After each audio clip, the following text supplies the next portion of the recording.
30 నిమిషాలలో నొప్పి లేకుండా వేడికోస్ స్వయం చికిత్స. ఆవేశ హాస్పిటల్, హైదరాబాద్.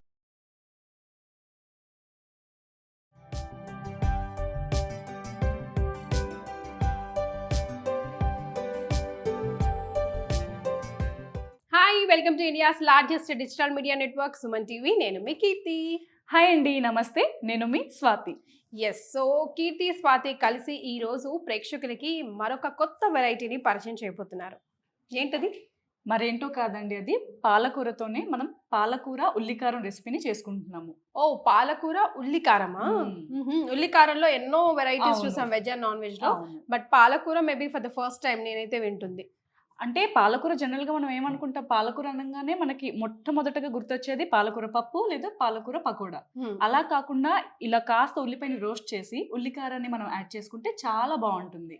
సో పాలకూర ఉల్లికారానికి కావాల్సిన పదార్థాలు మనం ముందుగా పాలకూరని అయితే తీసుకోవాలి. నేనైతే 5 కట్టల పాలకూరని వాడుతున్నాను. అలాగే ఉల్లిపాయ, కరివేపాకు, 3 లేదా 4 ఎండుమిరపకాయలు, లేదా మీ రుచికి సరిపడా కారాన్ని బట్టి మీరు ఎండుమిరపకాయలని తీసుకోవాలి. 1 టీ స్పూన్ ధనియాలు, 1 టీ స్పూన్ ఆవాలు, కాస్త మినపగుళ్ళు, కాస్త శనగపప్పు, అలాగే మనకి 10 నుంచి 12 వరకు వెల్లుల్లి రెబ్బలు కూడా కావాలి. రైట్. అలాగే మనం ఇందులోకి కొద్దిగా పచ్చిమిరపకాయలను సన్నగా తరిగి కూడా యాడ్ చేసుకోవాలి. రైట్. సో ప్రాసెస్ ని స్టార్ట్ చేసే ముందు ఏమి చేయాలి? ముందుగా మనం స్టవ్ అయితే ఆన్ చేసుకొని ఈ రకంగా ఉన్న మట్టి పాత్రను ప్లేస్ చేసుకుందాం, లేదా నార్మల్ పాత్రలో కూడా చేసుకోవచ్చు. ఓకే. కాకపోతే దీనిలో అయితే టేస్ట్ బాగుంటుందని మనం చేసుకుంటున్నాం. రైట్. సో ముందు ఏం చేయాలి? ఇందులో మనం 2 టీ స్పూన్ల ఆయిల్ని అయితే యాడ్ చేసుకోవాలి. ఓకే. నూనెని కాస్త వేడి కానిద్దాం. మట్టి పాత్ర వేడి కావడానికి కొద్దిగా సమయం పడుతుంది, కానీ కరెక్ట్, ఒక్కసారి వేడైపోయాక దాని వేడిని మనం తట్టుకోలేము. ఇక అలాగే ఉంటుంది. మనం ఒకవేళ స్టవ్ ఫ్లేమ్ ని ఆఫ్ చేసాక కూడా గంట వరకు వేడిగా ఉంటుంది. చాలా సేపు వేడిగా ఉంటుంది. చూడండి, ఆయిల్ కాస్త వేడైంది. ఈ విధంగా వేడైన ఆయిల్లోకి మనం ఒక 1 టీ స్పూన్ వరకు ధనియాల్ని వేసుకుందాం. సో ధనియాల తర్వాత ఏమేయాలి? అలాగే ఇందులోకి మనం 1/2 టీ స్పూన్ మినపగుళ్ళు, 1/2 టీ స్పూన్ శనగపప్పును కూడా యాడ్ చేసుకోవాలి. ఇందులోకి ఒక 1/2 టీ స్పూన్ వరకు జీలకర్రను కూడా వేసుకోవాలి. ఓకే.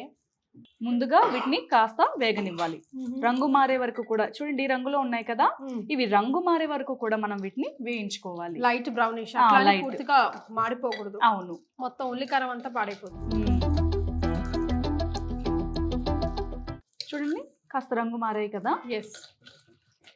బాగా ఆయిల్ వేడైంది.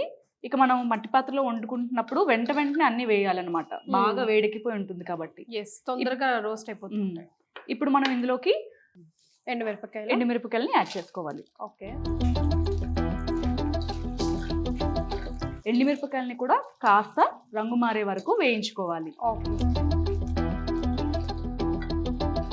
మంచి సువాసన వస్తుంది అనమాట. ఎండుమిరపకాయ కాస్త వేగితే ఆ స్పైస్ స్మెల్ అనేది తెలుస్తూ ఉంటుంది.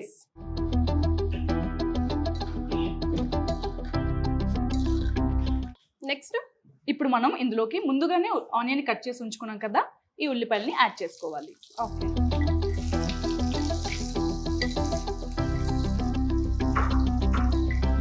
ఉల్లిపాయల్ని చక్కగా వేయించుకోవాలి. రంగు మారే వరకు కూడా వీటిని మనం వేయించుకోవాలి. ఓకే. గోల్డెన్ బ్రౌన్ అవ్వాల్సింది. అంతే. 1 లేదా 2 పచ్చిమిరపకాయలని కూడా యాడ్ చేసుకుందాం. ఓకే. పచ్చిమిరపకాయలని కాస్త ఉల్లిపాయ వేగాకే యాడ్ చేసుకోవాలి, లేదా మాడిపోయినట్టుగా అయిపోతాయి. కాబట్టి కొద్దిగా ఉల్లిపాయ మగ్గాకే యాడ్ చేసుకోవాలి. ఓకే. సో ఆనియన్స్ ఆల్మోస్ట్ మగ్గిపోయాయి. ఈ విధంగా ఆనియన్స్ మగ్గాక మనం వీటిని అయితే ఒక మిక్సర్ జార్లోకి తీసుకుందాం. సో వీటిని చల్లారించి ఈలోగా పాలకూరని మగ్గబెడదామా? మగ్గించుకుందాం. వీటిని చల్లారి దీంట్లో మిక్సీ పట్టాలి. పూర్తిగా చల్లారాకే మిక్సీ పట్టుకోవాలి. Okay, done. ఈలోపు మనం వీటిని తీసి పక్కకు పెట్టేసుకుందాం.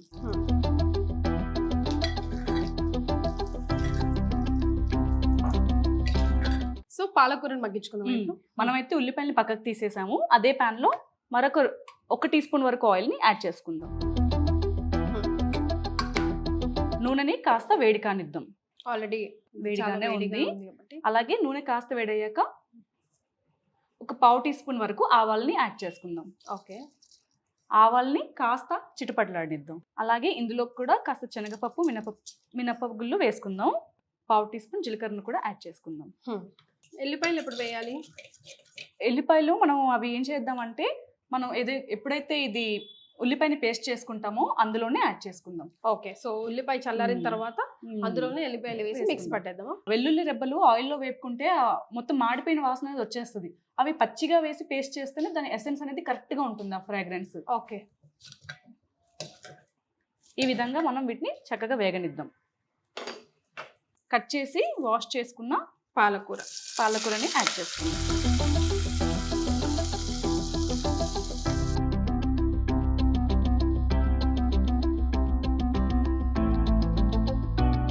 ఒకసారి కలుపుకుంటే కొంచెం ఆకుకూర బాగా మగ్గాలి కదా, మనం ఇలా గరిటతో కలుపుకోవాలి ఒకసారి. ఆకుకూర పచ్చి వాసన పోయేదాకా మగ్గడమే ఇప్పుడు చాలా ఇంపార్టెంట్ కదా. అంతే, మనం మామూలుగా ఆకుకూర వండుకున్నా కూడా అదే కాన్సెప్ట్. ఇప్పుడు మనం ఏం చేద్దామంటే ఇందులోకి రుచికి సరిపడ ఉప్పుని, చిటికెడు పసుపుని యాడ్ చేసి బాగా లిడ్ కవర్ చేసి మగ్గనిద్దాం. ఓకే, ఇప్పుడు వేసేద్దామా? ఇప్పుడే వేసేద్దాం. ఆల్రెడీ పాలకూరలో ఉప్పు ఉంటుంది కదా, చూసుకొని వేసుకోవాలి. కాస్త తక్కువగా వేసుకోవాలన్నమాట ఉప్పు అనేది. పాలకూరలో ఆల్రెడీ ఉప్పు ఉంటుందా? ఉప్పు కంటెంట్ అనేది పాలకూరలో ఉంటుంది. మనం మళ్ళీ మిక్సీ జార్లో వేసేటప్పుడు కావాలంటే టేస్ట్ చేసి ట్రై చేసి, ఎక్కువ అవుతే మళ్ళీ ఏం చేయలేము. అవును, రైట్. కొంచెం పసుపు, ఫ్యూ స్ప్రింకిల్స్, అంతే. ఎలాగో గ్రీన్ కలర్ డామినేట్ చేస్తుంది కాబట్టి కొద్దిగా వేసుకుంటే సరిపోతుంది. ఆకుకూరలో నుంచి వచ్చింది కదా వాటరు, ఆ వాటర్ లో ఇదంతా పూర్తిగా మగ్గిపోవాలి. ఓకే, సో ఈ ఆకుకూర నుంచి వచ్చే ఈ వాటర్ లో పూర్తిగా మగ్గిపోవాలా? ఓకే, మరి మూత పెట్టేద్దాం. సో మీడియం సిమ్ లో ఒక 2 to 5 minutes పెట్టొచ్చా? 5 నిమిషాలు అయితే ఖచ్చితంగా పడుతుంది. అంటే క్వాంటిటీని బట్టి, మీరు ఎంత పాలకూర తీసుకున్నారో దాన్ని బట్టి సమయం అనేది ఆధారపడి ఉంటుంది. ఓకే, సో ఇప్పుడు వాటర్ అంతా తీసుకోవాలి. వాటర్ అంతా అబ్జర్వ్ చేసి మొత్తం పేస్ట్ లాగా అవ్వాలన్నమాట. రైట్. సో ఆ దిశగా వచ్చినప్పుడు మళ్ళీ కలుద్దాం. ఓకే కీర్తి గారు, ఇప్పుడు మనం ముందుగా వేయించి పెట్టుకున్నాం కదా ఉల్లిపాయలు, పూర్తిగా చల్లారిపోయాయి కదా, మనం దీన్ని బ్లెండ్ చేద్దాం. ఓకే, అది మగ్గేలోపు ఈ పని ఫినిష్ చేస్తాం. అంతే, డన్.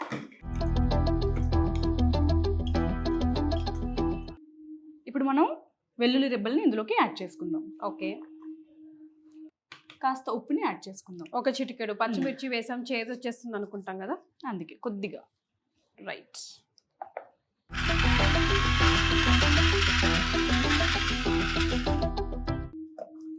కీర్తి గారు, ఉల్లిపాయ పేస్ట్ అయితే రెడీ అయిపోయింది కదా. ఓకే, ఈ విధంగా స్మూత్ పేస్ట్ లాగా ఉండాలి. ఓకే, చూడండి ఇలా మొత్తం పేస్ట్, ఎక్కడ కూడా మనకు కోర్స్ బ్లెండ్ లాగా ఉండకూడదు.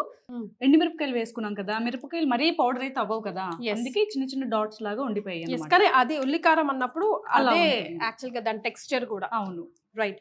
సో దాని పరిస్థితి చూద్దాం, ఇది పక్కన పెట్టేసుకుందాం. ఇది ఈ విధంగా మగ్గుతుంది. ఇంకాస్త ఉడకాలి. ఇంకాస్త ఉడకాకే మనం అది యాడ్ చేసుకోవాలి. ఇందులోనే యాడ్ చేయాలి. ఇంకా ఆయిల్ గట్రా ఏమి వేయకూడదు, మిక్స్ చేయాలి. మిక్స్ చేసేసి బాగా మగ్గనివ్వాలి. ఓకే, సో అంతే. ఇది ఇందులో ఆయిల్ తేలాలి ఇప్పుడు. అంతే, right. So almost 3/4 of water పోయి 1/4 ఆఫ్ వాటర్ మిగిలింది. అంతే, ఇప్పుడు వేసేయాలి. ఈ స్టేజ్ లో యాడ్ చేసుకుందాం. యాడ్ చేసేయండి. సో ఈ రెండు ఇప్పుడు బాగా పాలు నీళ్ళ కలిసిపోవాలి కదా, ఇందులో బాగా కలపాలి మనం. ఈ విధంగా మనం ఉల్లిపాయ పేస్ట్ అంతా వేసాక పూర్తిగా పాలకూరలో కలిసే వరకు కలుపుకొని బాగా ఉడికించుకోవాలి. ఓకే, ఇప్పుడు మనం ముందుగా ఆయిల్ ని యాడ్ చేసుకున్నాం కదా తాలింపులో, ఆయిల్ అంతా కూడా పైకి తేలే వరకు లిడ్ నైతే కవర్ చేసి ఉడికించుకుందాం. ఓకే, సో పెట్టేసేనా? పెట్టేసేయండి. ఓకే, సో చూద్దామా. ఓకే, మంచి స్మెల్ కూడా వస్తేస్తుంది. అవును, చూడండి. ఎస్, ఆయిల్ అంతా తేలిందా? ఇదిగోండి, ఆయిల్ చక్కగా తేలింది. ఆయిల్ చక్కగా మనకి క్లియర్ గా తెలుస్తుంది. ఎస్, ఇంతే, మనకి సింపుల్ గా ఏం రెడీ అయిపోయింది ఇప్పుడు? పాలకూర ఉల్లి కారం. సర్వింగ్ బౌల్ లోకి వేసేద్దామా? ఓకే,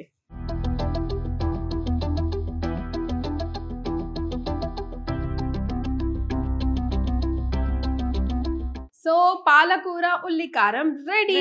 పొగలు కక్కుతూ మంచి స్మెల్, చాలా చాలా యమ్మీగా ఉంటుంది అని అనుకుంటున్నాను. అయితే మనం దీన్ని ఇలాగే టేస్ట్ చేయలేం కాబట్టి మనం కొంచెం రైస్ లో తిందాం. ఓకే, చూడ్డానికే చాలా కలర్ఫుల్ గా, అట్రాక్టివ్ గా, కన్నులు తృప్తిగా అనిపిస్తుంది మాకు. ఎస్, అంటే చూసి కడుపు నింపుకోవచ్చు అంటాం కదా, అలా మాదిరి. మేము రెసిపీ చేస్తాము, అవుట్పుట్ ని మీరు చూసి ఎంజాయ్ చేయాలి, అంతే కదా. ఎస్ బట్ మీరు కూడా ట్రై చేసి మీకు ఎలా కుదిరిందో మాకు చెప్పడం కమెంట్ చేయడం మర్చిపోద్దే.